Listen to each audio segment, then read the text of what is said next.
Dinaluhan ng mahigit 50 magkasintahan ang kasalang panlunsod ng San Juan City ngayong February 14, Valentine's Day. Tiniyak naman ni Mayor Francis Zamora na hindi raw bahagi ng pangangampanya ang naturang okasyon at pamamahagi ng 5,000 pisong cash gift sa mga kinasal. Alamin yan sa balitang A to Z ni Naomi Almojano. It's never too late to fall in love again and again. Iyan ang pinatunayan ng 59 na couple na nagpakasal sa taunang kasalang panlunsod ng City Government ng San Juan kasabay ng pagdiriwang ng Valentine's Day.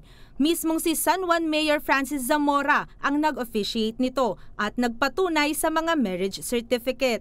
Till we're gray and old, ika nga ang mantra ng mga kinasal, lalo na si Nanay Lea, 57 anyos at 64-year-old na si Tatay Florentino. Parehong biyudo't-biyuda na ang dalawa sa kanilang mga unang asawa. Noong ko pa po gusto magpakasal, naaya ko na po siya. Gusto niya rin naman po kaso siyempre may mga hindrance tayong nangyayari. Andiyan dyan yung meron na tayong pangpakasal, kaso meron tayong pinapaaral.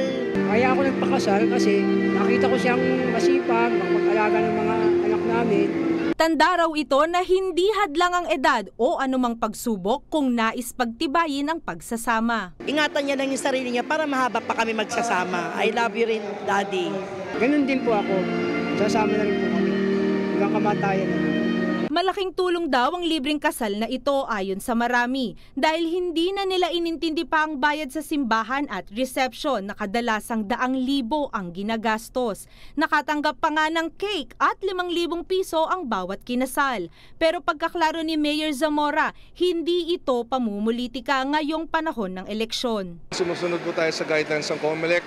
Kung mapapansin nyo, kami po, personally, our team, wala kayong makikitang any pre-campaign posters.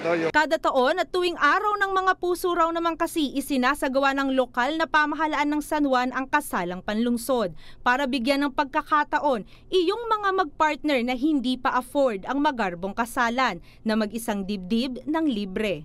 Para sa Balitang A to Z, Naomi Almojano.